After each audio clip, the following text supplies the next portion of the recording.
I run it for people, baby. To truly choose to love is heroic. Everything would be all right if everything was put back in the hands of the people. And we're going to have to put it back in the hands of the people. It takes the willingness to stand by and do what has to be done when it has to be done.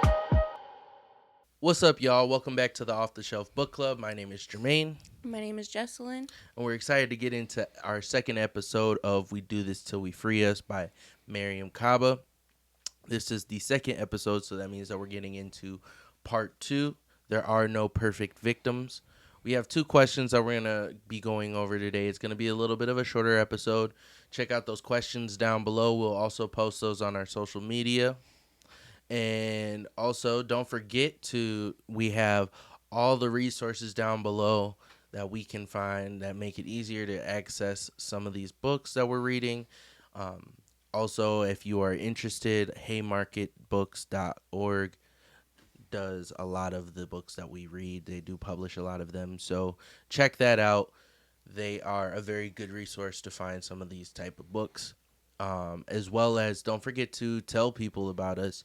Share the word, spread the word. We do need to try and ensure that all of us are becoming more educated on everyone's issues, because we see how easily we are in this situation currently as a nation and how we've slipped right there. And it really wasn't a slip. We've always been running towards it. It's always been just a continuous push towards where we are right now. So we can't act like we're surprised. So that's why we're doing the education. We need to deconstruct our minds. So, yeah, make sure that you are sharing this word. Share the YouTube. We got the link down below. Hit the share button. Hype this video. We want to get in front of more eyes. Thank you for listening to my rant about all that. I really appreciate that. But really, share the video. Like, comment. We want to hear your opinions. So hit our emails, DMs, the comments, social media comments. We would love to hear all of your voices. And before we get into all of that, we do need to get into our land acknowledgement, per usual. And the Off The Shelf Book Club wants to offer our utmost respect to those who came before us on this land. It is important that we protect and acknowledge the history of the indigenous people of America. Minnesota Makoche, which means the land of the water that reflects the sky, is the homeland of the Dakota and Anishinaabe people. Minnesota, in its history, has taken part in the genocide of Native people and multiple treaties that stripped them from their lands. Where Off The Shelf Book Club resides is home of the Metawakan people, which means dwellers of the Spirit Lake.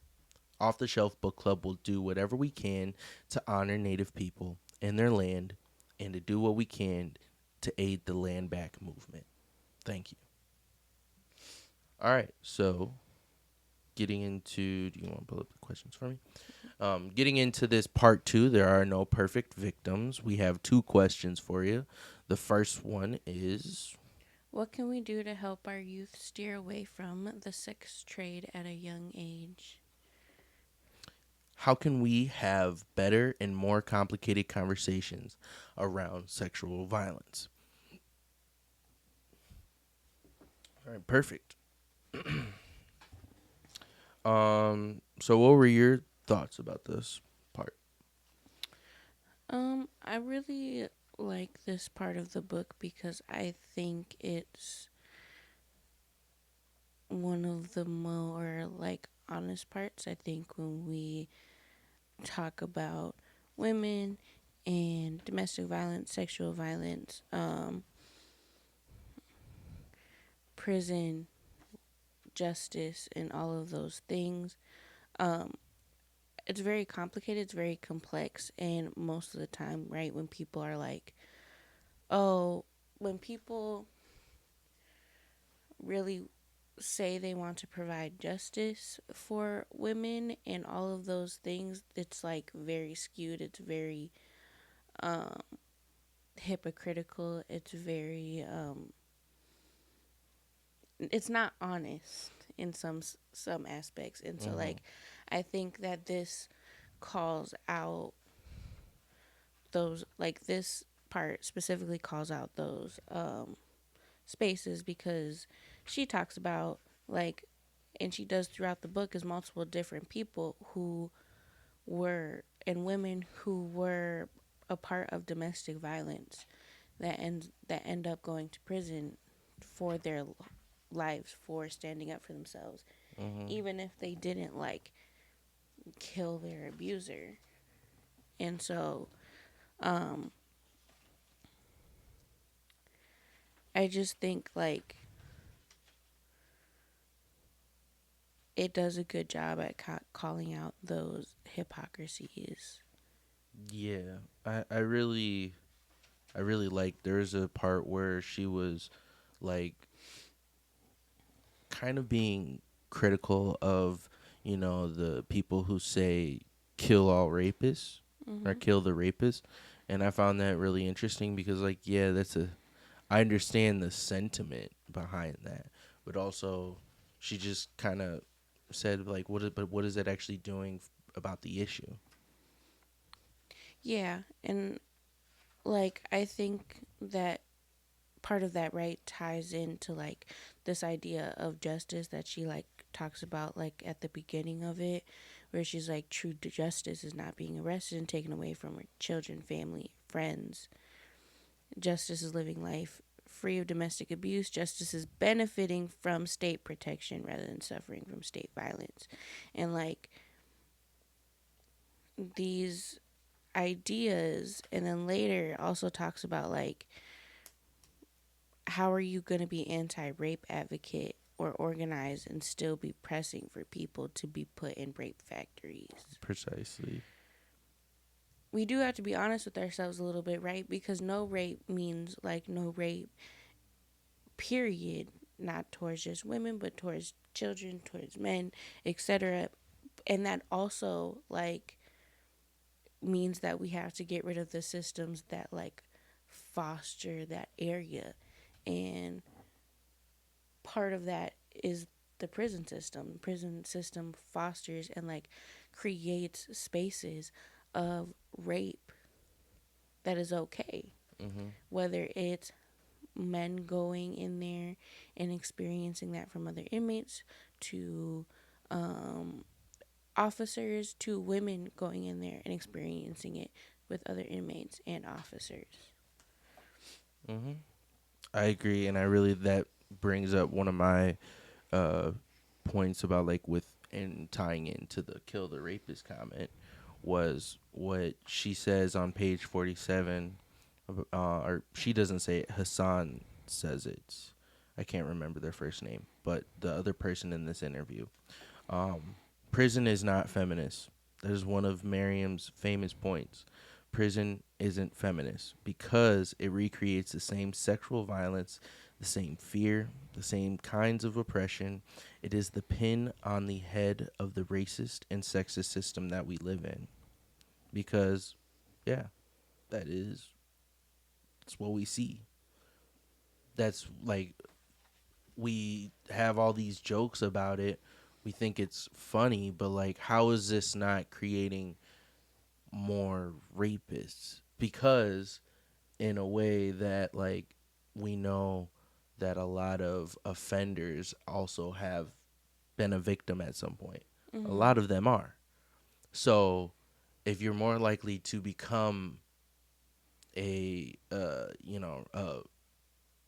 sexually violent person, more than likely it's because of a past experience that they went through, a trauma that they went through, and we are sending them to prisons, even if it's on a drug charge or it's on just some petty crime charge, and you're sending them to this prison where they are more likely to fall to that violence that is now, like, by default creates more sexual violence, whether that's you creating another person who is going to go down that route now because of the trauma that they've experienced. They become numb to it, and it's not an excuse as in, like, that makes it okay that these people are sexually violent, but it is an explanation. And now we need to, if we have one explanation, how can we stop that from happening as much. And we're not asking that. The system doesn't ask that. And we need to start asking that question and doing things about that. If we really care about just overall victims, period, doesn't matter who they are. Because even if, like, we have people that have done really fucked up things that are in the prison system currently, I still don't want to see them, get brutally assaulted. Nobody deserves that. Because again, that adds on to another person, and then that person then adds it on to another person in prison, and it's just like it's a cycle. Just like how we see murders, and we can't ignore them. Yeah. I think if anything, right, like it just proves, right, that our system of prison doesn't work.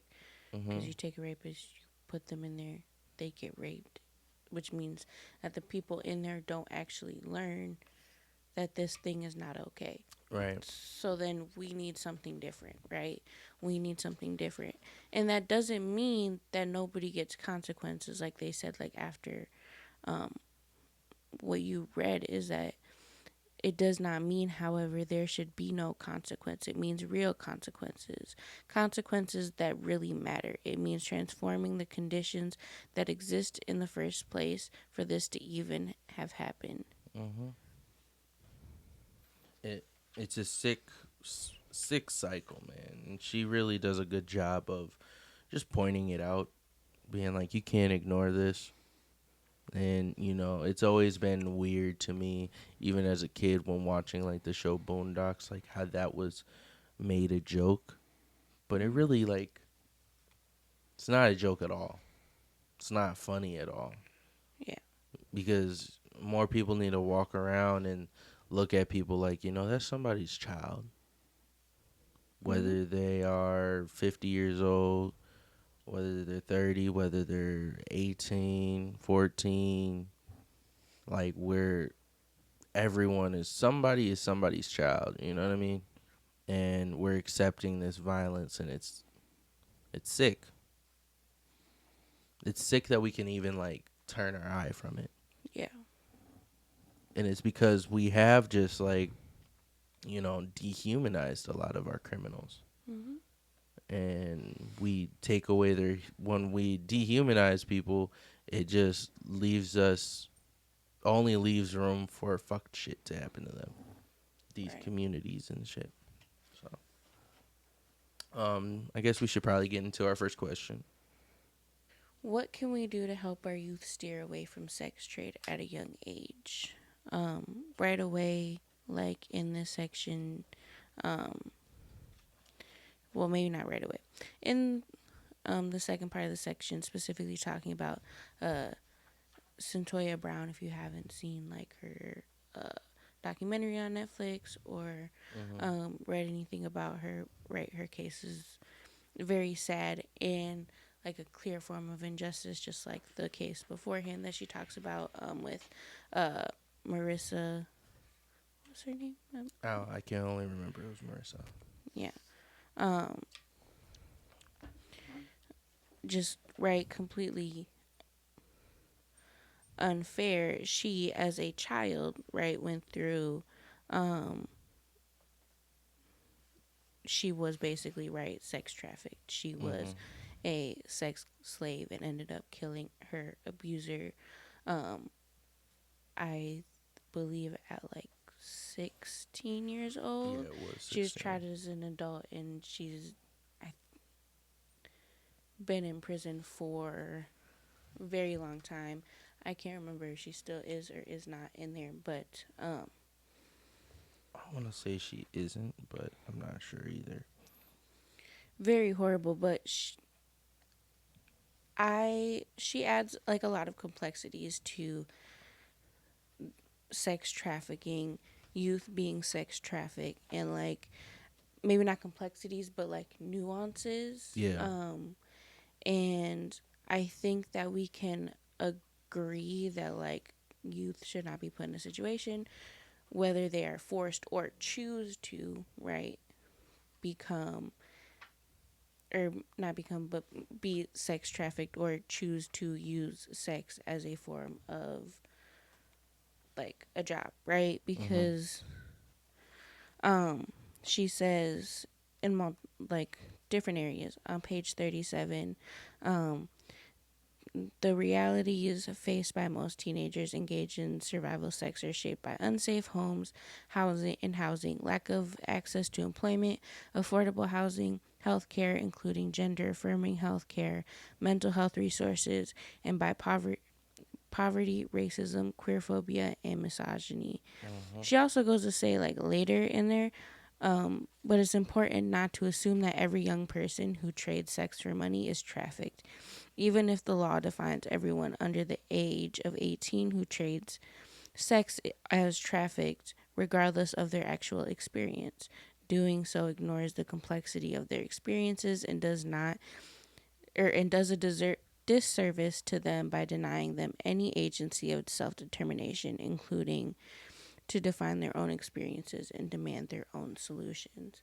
And so, like, I don't think she's saying, like, we're just going to let the kids do that, but we need to find proper solutions that includes what they're asking for as a solution to, like, stop choosing to use, right, to be within the sex trade, but also just providing more things, because she also, like, goes and talks about how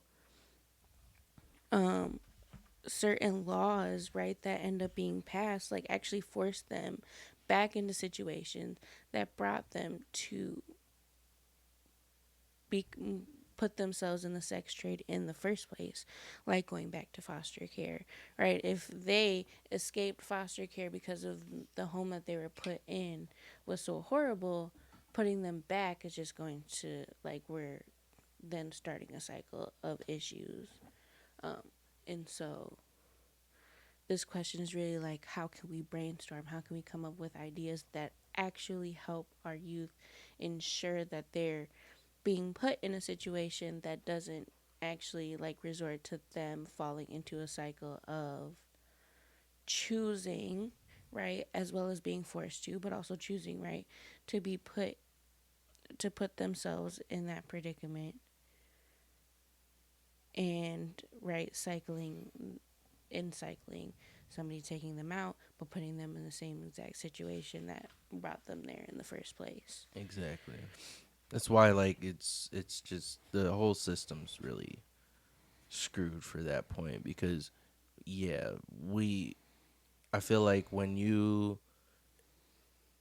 if your gut instinct is to be like, to find things that is wrong with the victim, the sex trafficked victim, especially like younger girls, like you're the issue, because we shouldn't be looking at like what they did wrong, looking at every little fiber of their life and see where they went wrong.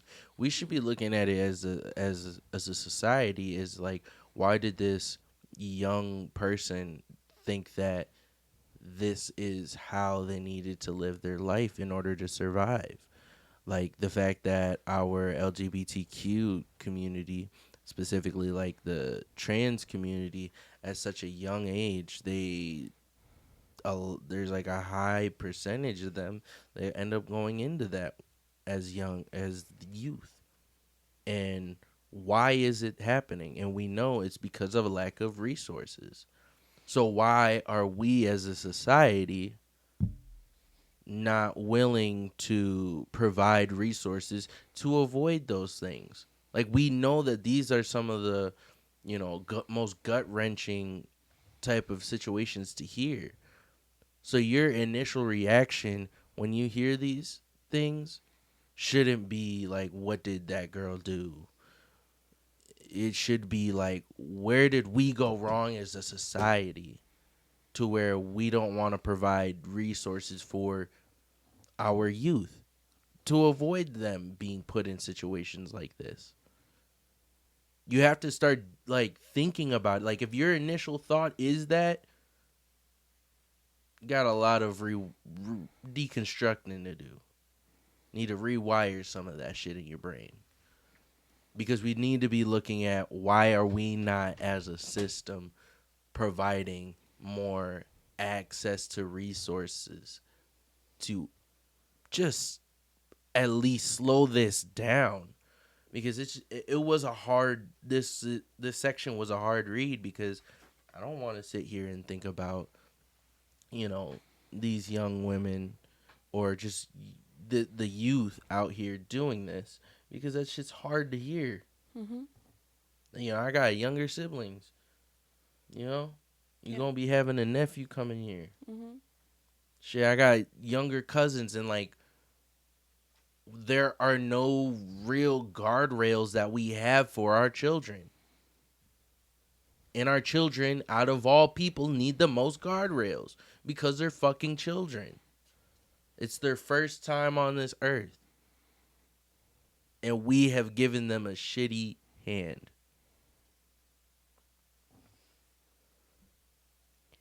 Yeah, I think like in terms of like problem solving, right, the situation is one, we overall need better, we need to better the systems that are in place for our children, um, to ensure that they are, like, if they're not going to be at home, because sometimes some people's homes just aren't, like, they shouldn't go back to them. Mm-hmm. And that is a reality that some of us like need to face, that like not everybody's home is going to have the capability for them to come back, but like we also need better things in place to ensure that those youth that do leave their homes are properly taken care of and are supported, because in the same breath, right, there are too many foster children who deal with like real harm, like they go from one harm to the next. Mm-hmm. And that's not okay, right? Like we can't do that. So we need to have better systems in place where that is, that we're able like to do that, because the reality is like our child protective, right, our CPS systems, well, they can provide positive outcomes for kids and youth. There's also like they're deeply rooted in racism and um, things of that nature, right? Whether it's like in some cases, right, some kids are immediately taken out of the homes for something that may not even be that serious, right? Or there's a lack of like cultural understanding that causes something like that.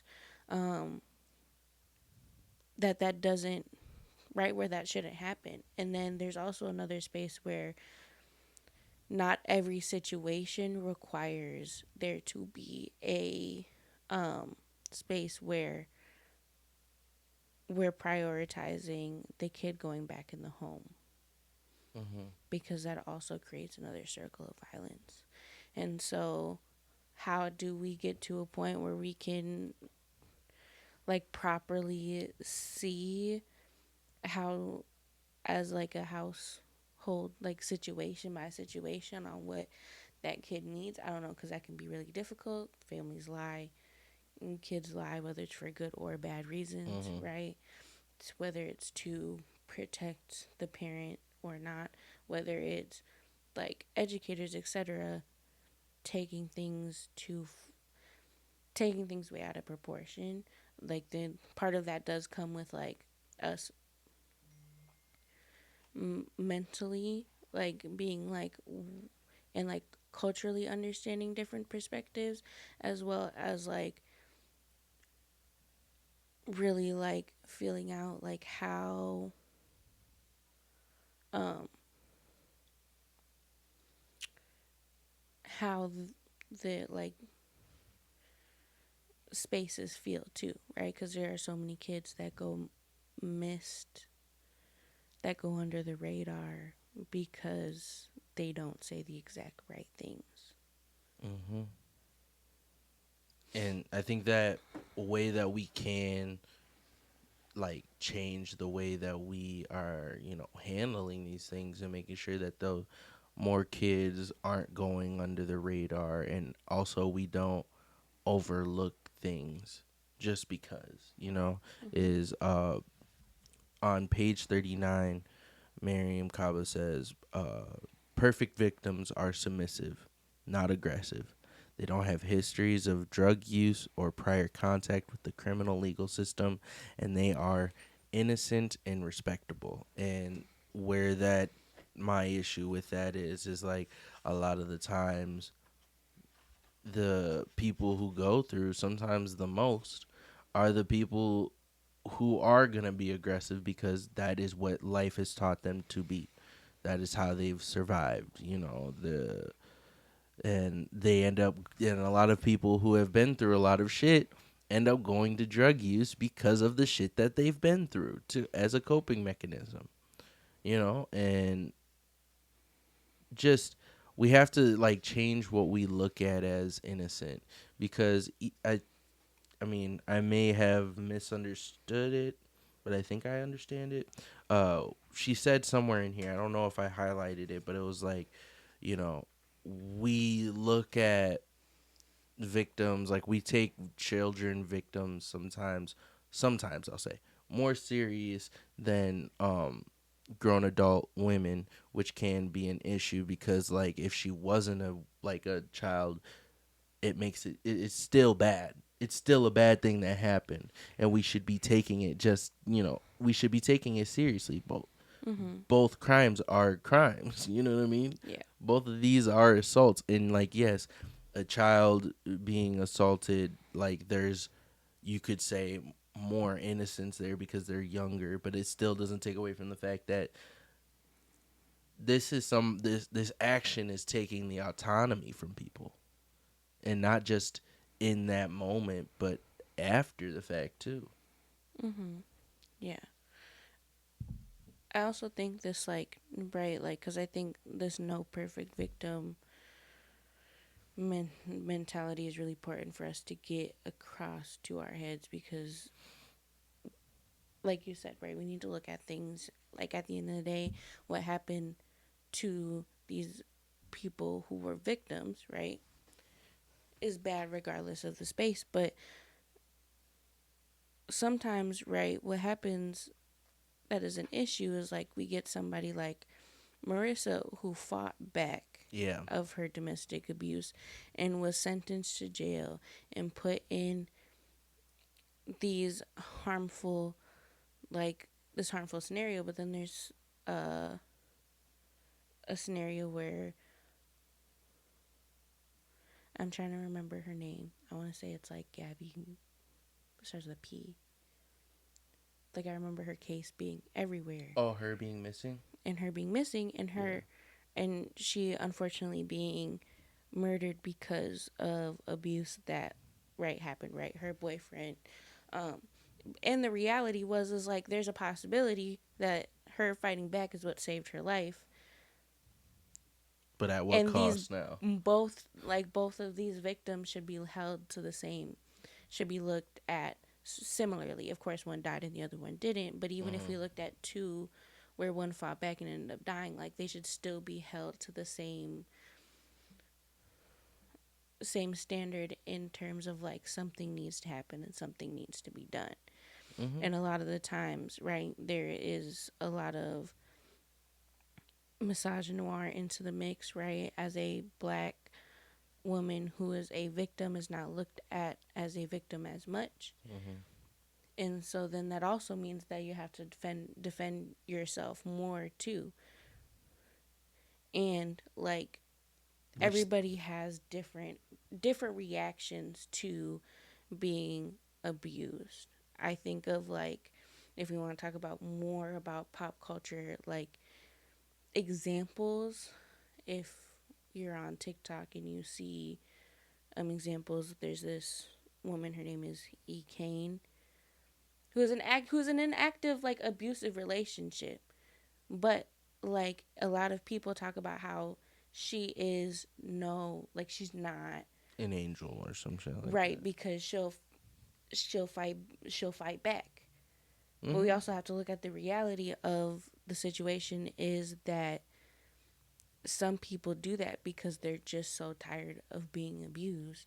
I bet you that wasn't her initial reaction, and usually isn't necessarily initial reaction to being abused, or it's and like is something where people just get tired of you like them constantly being abused, whether we're talking about physical, verbal, it doesn't matter, right? Not only that, it's like she could have also saw that shit growing up too, and been like, I'm not fucking finna let this bullshit happen to me. I'm finna fight back. And what do you expect her to do? Lay down and lay down belly up? Yeah.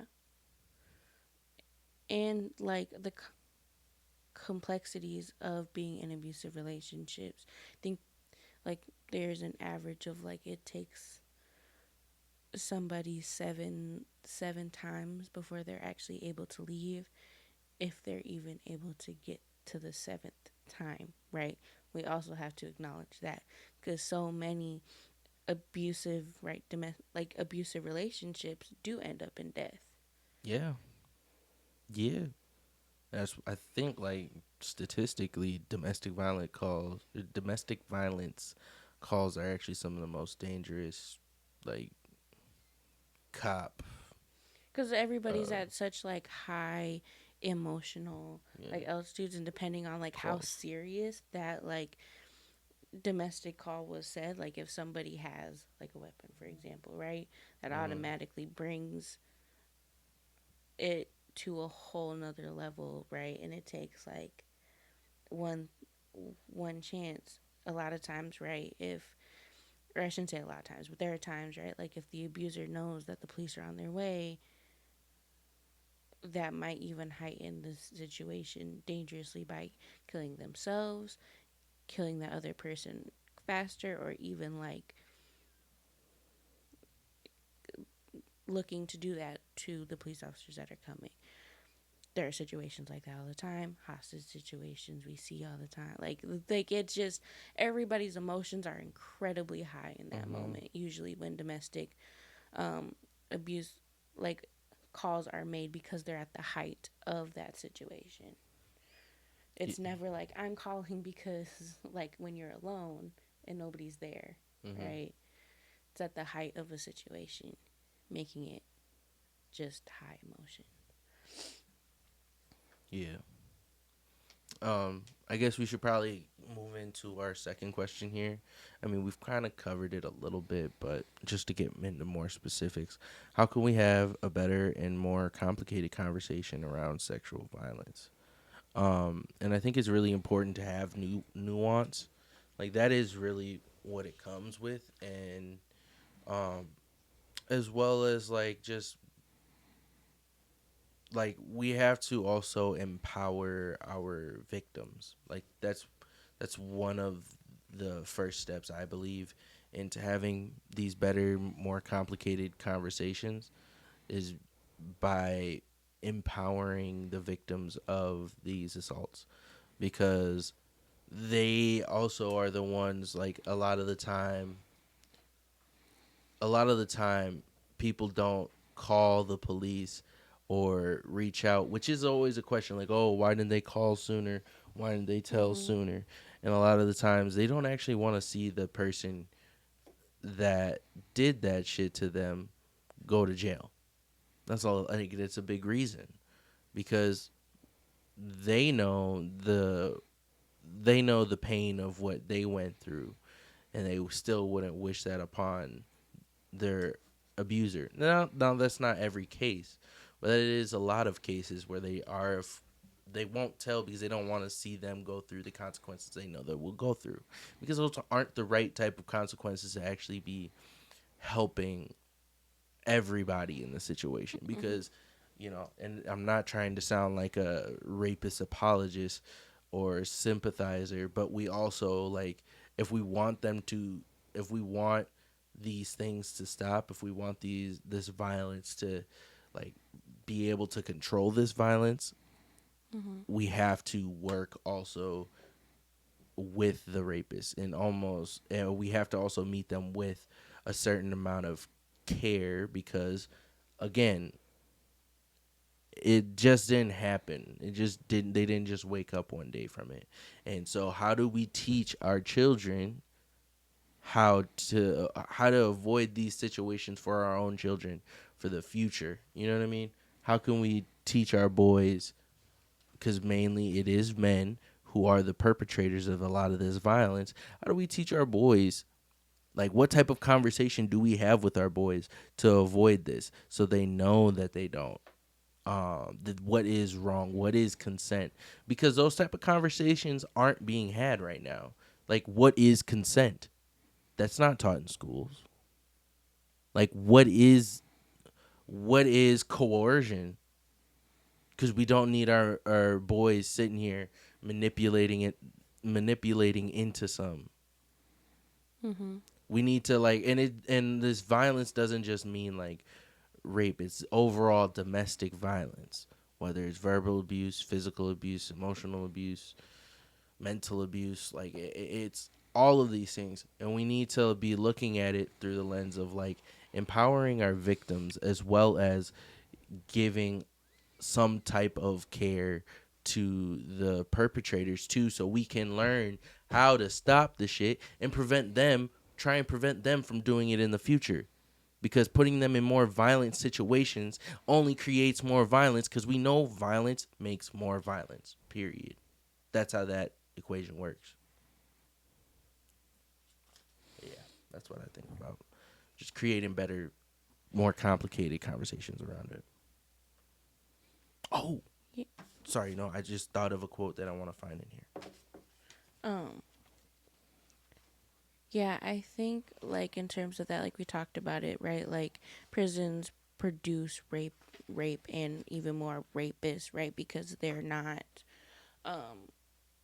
right? They're not actually fixing the issue. They're not fixing the problem. And so, like, we do need to have that complex conversation. But I think in order to be able to have that conversation and have the conversation that you're talking about, we also need to ensure that we're centering our survivors. That's what I meant by the empowering them.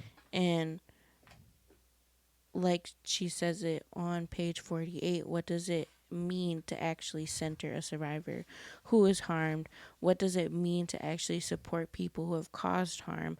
What does it mean to take responsibility for saying we refuse in our community to condone when this happens? One of the things that is so important is that harm causes wounds that necessitate healing. That is what so many people are looking for, a way to begin to heal. So how are we going to create in our communities spaces that allow real opportunity to heal? And like later in the book, right, she talks about like healing is not an easy process. Healing requires an insane amount of pain, right? Like in the process of it. And just like healing requires some hurt. It requires some hurt within the process of the healing, but eventually, right, it's going to get better. Mm-hmm. But I think if more people understand that, like having these conversations isn't trying to be apologetic to rapists, it's genuinely trying to find better answers for our survivors and for our victims, better answers for like better justice for them, better healing opportunities for our survivors. Because the reality is that this doesn't, like, our current system only either produces more or does nothing to stop it in the first place. It just allows them to roam on the streets, right? Like, you're not being like protected in that sense in any fashion, because eventually they'll come out, and what's going to happen? Like, it doesn't actually stop. It just continues a constant cycle. So when we realize that us talking about that isn't actually like being like, oh, well, we just need to, like let them be kinder, be nicer. Well, no, like they need genuine consequences, but they also need consequences that is going to provide healing, like true, genuine healing for that person, Right.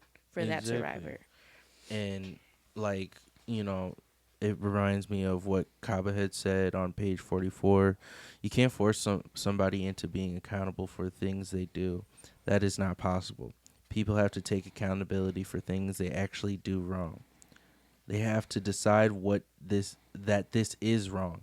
They have to say this is wrong and I want to be part of making some sort of amends or repairing this or not doing it again. The question is, what in our culture allows people to do that? What are the structural things that exist? What in our culture encourages people who assault people and harm people to take responsibility? What I see is almost nothing. That means, for example, people continue to be rewarded when they do bad things to other people or take negative action against people. And another part from page 45. Exactly. This is to me the work that we have to do. We have to make community members understand what sexual harm looks like, what it feels like, why it is unacceptable. We have to make violence unthinkable in our culture. We have to make interpersonal violence unthinkable. That is the place that we have to work from if we're really going to transform this into something where it isn't the survivors or the victims who have to carry the load all the time. And exactly, like we have to start teaching, like start having conversations with our boys, having conversations with our children, period, about, sex, talking about violence, talking about how to stand up for yourself, when to stand up for yourself, when to stand up for another person if you see something wrong or wrong happening. It's like they're, I don't know, maybe I'm wrong about this, but and I think in every culture there is things that catch shame. You know what I mean? That are shameful, that are kind of like taboo, you know. And I don't understand why we act like the violent acts that we hear about every day are regular. Like that should be taboo to the point of where we're like, wait, this motherfucker did that shit? Oh, he's like cut off. Or not even just cut off, like this dude is a piece of shit. But we sit here and we're so lenient to overlook things because we look at the victims first. And if the victim don't match up perfectly to what we want, then okay. Like, for example, Meg the Stallion. I feel like that's actually a really good example of like she wasn't a perfect victim, so to say. And you see how all these men who are okay with violence are backing the actions of the little leprechaun fuck over there. And that's why I don't agree with his sentencing. I think there needs to be clearly this little dude Tory Lanez got fucking anger issues. We've seen it from multiple videos over the years of his short-lived fame. We saw him act out in these fucking rageful moments, and then we're surprised when he shoots Meg the Stallion or is caught up in that bullshit. It's just, you can't be surprised. There is no surprise. And we got to, and if we were having these conversations, we would know that we would have been known that this is what it would have came to, but we avoided them. Got to start talking about it. Make this shit like, if you do that shit, you would just, if like really mean it when you hear about somebody's abusing somebody, really mean that shit that they're corny as fuck. Mm-hmm. They're less than, they're scum. Like we have to like have that in our heads, and and that doesn't mean that those people, when we figure out that they do those things, that we dehumanize them in a way where they don't get any help to actually better do better in the future for them, not only just for themselves, but for potential victims as well. Like, we got to stop looking at it like that. Because at the end of the day, a lot of these people will end up coming out of jail. And guess what? They commit another crime. Because that's where it is. So yes, these people are scum. We can sit here and be like, nah, if you beat on women, you're a fucking weirdo. Mm-hmm. But that doesn't also mean that when they get into we want to go send them into these rape factories. Because that only creates more violence. Like, We're trying to minimize the violence. Part of, like, organizing, right, in that space, like, is to decrease the rape violence. That also means stuff happening, right, in our prisons, which just, like, it forces those spaces. And so, like, there's that as well. Like, you just got to be honest. Like, you have to dismantle that as well. You can't just pick and choose. It's a similar conversation. Like, when you talk about, like, she talks about feminist, right? Prison isn't feminist, right? Like, feminism is not just being able to be at the same level, right, as men, right? Because that still upholds a patriarchy. It's very different. That's very complex, in that it's looking at race. It's looking at sexuality. Right, sexuality, gender, all of those things, like those things that are non-binary. Class. Yeah, I mean, right. yeah. Class, right? Violence, like, overall, and environment. It's looking at all of those things, because in order to us to be in a better place for women, like, it does, like, it includes that. It also includes, like, it just being, like, a better place for everybody. And so, like, it's kind of like that same thing. Like, organizing against rape means in every aspect, and that is an aspect that we do have to look at. Yeah. And, like, you know, I've seen recently that, like, people have been saying quotes along the lines of, like, teach your boys how to keep their hands to themselves. Because my daughter will, my daughter will know how to whoop that ass, or just shoot you, because you got to be for real. We live in America. These motherfuckers have been holding guns since they was 2. The gun weighed more than them, and they were still holding that bitch. So you just gotta, like, and I know that I'm not the most pro-gun person, but I also can't sit here and deny women's rights to defend themselves. Because at the end of the, there's a point I had in here. Let me find it. It was one of my last little. Multiple studies indicate that between 71%. Oh, this is on page 51, by the way. Multiple studies indicate that between 71% and 95% of incarcerated women have experienced physical violence from an intimate partner. In addition, many have experienced multiple forms of physical and sexual abuse as a child or in childhood and as adults. This reality has been termed the abuse to prison pipeline. These numbers are high because survivors are systematically punished for taking action to protect themselves and their children while living in unstable and dangerous conditions. And I really find it ironic that we sit here and, like, with a Centoya Brown or Marissa, who didn't even shoot the man. I thought she just did a warning shot. Mm-hmm. And we sit here and we send them to prison. But at the end of the day, like, we need to continue to uplift and empower our women, because they need to have, you know, they deserve autonomy. Mm-hmm. And if someone is willing to try and take away their safety, they should also be able to defend themselves. And that's just point blank period. Why are we the men, the biggest perpetrators of violence towards women, expected to be protecting them? Or how do we expect them to want us to protect them.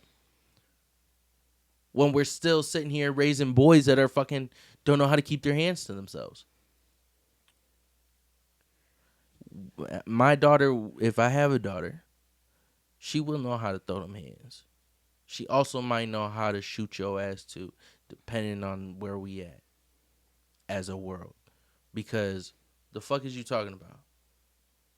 We need to, like, genuinely give our women more empowerment to fucking start letting motherfuckers know. Drawing lines and saying with blood, because that is what has come with the silencing of women for years. Mm-hmm. I think the honest result of, like, women feeling like, or just parents feeling like they need to use acts of violence to keep themselves safe is, like, really unfortunate. Like, we shouldn't have to do that. Mm-hmm. And I think that every man should ask themselves, in general, honestly, right? In general, not just for women, but, like, what are you doing to ensure that people feel safe around you? That women in particularly feel safe around you, because I think that if women feel safe around you, men should also feel safe around you as a man. But, like, what are you specifically doing? And if you can't figure something out, then you're not doing anything at all, and that's a problem. And you need to go have a conversation with a woman. Find a trusted woman that you could talk to about it. Ask them about if they've if they've been through something like that and what could have been done so you can do better. You know what I mean? Mm-hmm. And that's just genuinely where we start off. That's like the starting point. Yeah. And once we get started right there, then we do better. But it does take conversation. So that starts with, like, you know, some of us, we're not raising children yet. So you got to go have a conversation with your girl best friend or your mom or someone in your family that you love. If you have a fucking child, now is the time to start teaching your child how to respect people's space and no consent, how to defend themselves at this point too. Mm-hmm. And like it starts with those type of conversations, and that's how we get better. But we also, you know, we gotta lead by example. Right. But I think that's about it for today. We actually made it a little bit longer of an episode than anticipated, but I thought that this was a really good, like, section. Yeah. It was a good section. It was a really deep section. Like, I feel like there's a lot of nuance in here. We got to start accepting that, yes, some conversations need nuance. No, all conversations really need nuance. That's the reality, but y'all don't want to get that deep. Not y'all specifically. If you're watching us, I assume you want to get that deep. But, you know, right. General society. But we appreciate y'all. It has been another episode of the Off The Shelf Book Club. We wish y'all nothing but great health and wealth, peace of mind, and a great next week. Make sure you're sharing our videos. We appreciate all y'all. If you have any comments, make sure you drop them down below. Share it. Hype this video. Like this video. Dislike this video if you don't like it. Well, don't do that. Well, let us know in the comments. Any interaction is good interaction, you know. So, but yeah. Again, wish y'all nothing but the best. Great health and wealth. Peace of mind. Ashe. Ashe. I write it to people, baby. To truly choose to love is heroic. Everything would be all right if everything was put back in the hands of the people. And we're going to have to put it back in the hands of the people. It takes the